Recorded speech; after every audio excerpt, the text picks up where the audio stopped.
Our main story tonight is battle ratings, War Thunder's system of determining which set of vehicles can a certain vehicle face based on various factors. Factors such as capability, tier, and win rates. We'll get to what I mean about tier affecting battle ratings in a bit. At the end, we'll try to figure out what's the best battle rating War Thunder can realistically end at, considering the upcoming vehicles. If you've played War Thunder for any significant amount of time, you know that the entire reason for your suffering is up tiers. Up tiers are caused by the Matchmaker queuing you into the maximum possible BR your lineup can face. Ever since the battle rating system was dropped, the largest gap has always been 1.0. The reason that its full down tiers are rarer than full up tiers is that it seems War Thunder has a system that only allows around a fourth of the team being top tier players per match. This is why at the highest BRs there are matches beyond the max battle rating of the game to allow more than 4 11.0 lineups. You can tell this is the case if your tanks are 11.0 yet their spawn points are 110 SP. That's also a good way to know what battle rating the match is set at. If your medium tank spawn points are 150 SP, you're a top tier. 130 is one step down, 110 two steps down, and 100 SP is a full up tier. The battle rating system was instituted as a replacement for the 20 tier system when Gaijin realized the number of vehicles in the game would no longer cut it in the 20 tier system. The battle rating system was born. Thanks to the battle rating system, vehicles were no longer restricted by tier, and the game now allows very modern vehicles to be placed in low BRs like the ZSD63 at 4.3, despite entering service later than the M60. Not only did this new system allow flexibility, but it also allowed performative matchmaking. Well, relatively speaking, because there are really a lot of vehicles that overperform or underperform at its current battle rating. That's why we continuously have battle rating changes that get the community up in arms every time they post one. Currently, with top tanks at the 11.0 Matchmaker, the consensus is that the BRs are compressed. The biggest complaints come from the 8.790 Matchmaker that are facing 9.7 vehicles regularly, or the fact that one of the cornerstones of 6.7, the Tiger 2H, has been reduced to a bully pulpit by vehicles with Heat FS or Sabo rounds at its BR range. There's also the time when the first ever Abrams was introduced at 9.3, and tanks like the Leopard A1A1, then without DM23, were fighting the Abrams with M735 stock. Even at very low tiers, this gets very evident when the Panzer IV-H went down 3 BR steps from 4.3 to 3.7, with the Stealer ML going down to 4.3 after debuting at 6.0. The Jumbo is a good example as well, being forced to fight at BRs it originally had no business in, with the 76 Jumbo fighting Centurion Mark IIIs that can go through its front plate. However, with the armor meta disappearing in top tier, battle ratings start to matter less. When the Bradley and the BMP-2M can consistently score kills at 11.0, it really no longer matters what BR you put vehicles in, they will do the job. But battle ratings aren't getting about kills. Just because an M22 can kill a Leopard at 11.0 doesn't mean the Leopard 2 should be at 2.0 or the M22 should be at 11.0. Battle ratings aim to put the vehicle in a matchmaker which has an average win rate of 50%. While the vehicle performance plays a huge part in determining this, other factors are also taken into account such as lineups, beard gaps and trees, and tiers. Tiering also affects vehicles in some fashion.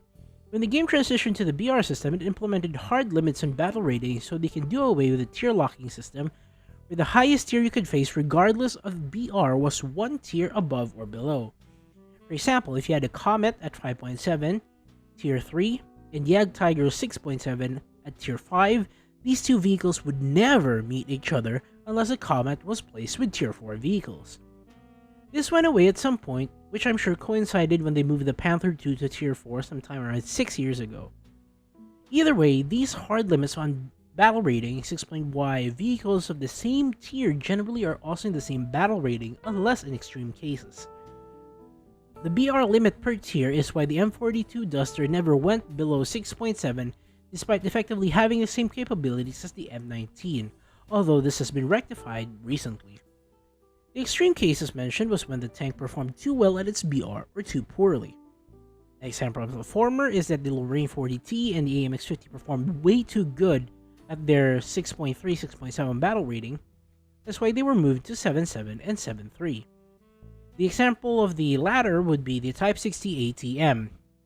Now, Gaijin tries its best to put limits on battle ratings, but for the most part, the influence of tiers and battle ratings has effectively been severed. In Air RB, the top BR is 11.3. At 11.3, the most capable aircraft in the game are present: the J-8B, Pulse Doppler Navy Phantoms, F-14s, MLGs, and Mirage F-1Cs.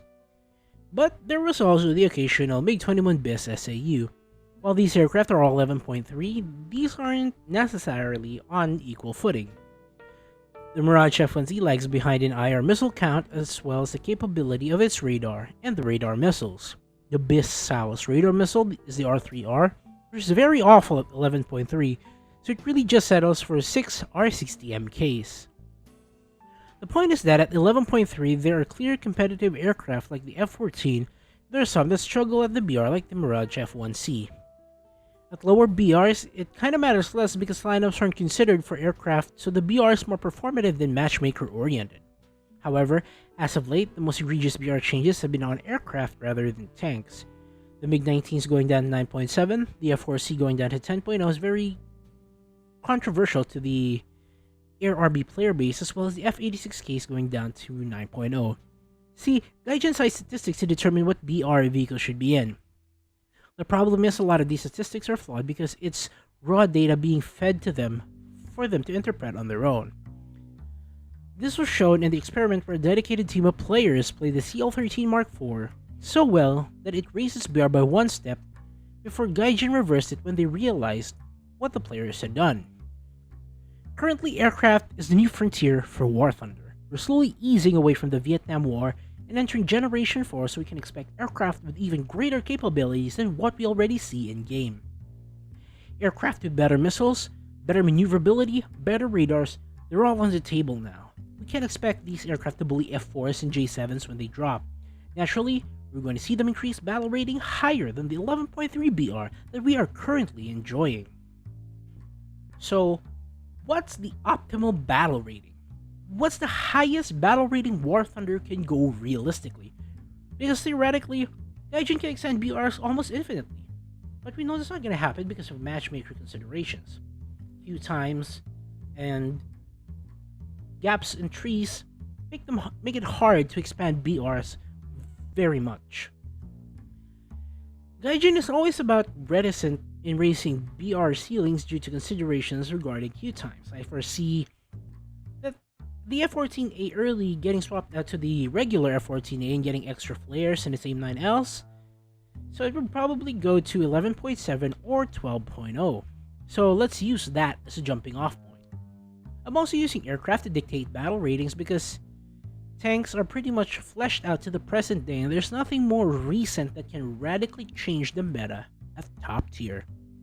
I don't think the Armada or the T-90M would radically change the meta, or the M1A2 SEP V3, so I don't really think so. So we consider the F-16A and MiG-29. I know, I've talked about them way too much on this channel. These variants have the AIM-9L and R-60M at worst, and the AIM-7M and R-27 at best. The AIM-7M is an AIM-7F with an inverse monopole seeker, making it very resistant to chaff. The R-27 in its IR SRH form is a very capable missile, only made limited by the MiG-29 being able to carry 2 of them. Although before the Block 15, the F-16A could only carry 1 pair of Sparrows and Sidewinders each, or 4 of either missiles. So if they were to be added in the next update, we can expect the F-16A to be 11.0 without Sparrows or 11.3 with the Sparrows. The MiG-29 would be at 11.7 with the R-27. We probably won't see the R-27E and ET just yet. So with this trend, I think we'll realistically see the BR rise to at least 13.0 with all base Generation 4 aircraft, meaning no Generation 4.5 or 4++ have been added. This includes F-15C, F-16C, and F-18C with early AMRAAMs and the Su-27 and MiG-29M with R-27 ETs. On the tank side of things, extending tanks up to 13.0 would free up 2 BR levels to decompress tanks a little bit. Even if the Leopard 2A7 and M1A2 SEP V3 would be added, and the Leclercs get the OFL 120F2, and Britain gets a Challenger 3 or Challenger 130mm test bed, I doubt it would really make a salient difference at 11.0 or 13.0. So the benefit of extending BRs to 13.0 is purely for decompression. Would 2 hours be enough? I'm not sure. There's too many variables to consider for me to make an actual opinion about it. Would Gaijin really move tanks to 13.0 as well? We're at 11.3 and our top tier tanks haven't been moved upward just yet. Provided the Gaijin does, and provided the Gaijin also moves the lower vehicles upwards, it would really be interesting to see the M551 at 10.0, where it could actually be supported by an F4 Phantom or a T55A supported by an SU7 BMK. So the issue with tanks moving up is that SPAA have to move up with them. This is when I believe we could fill the in-betweens with SPAA.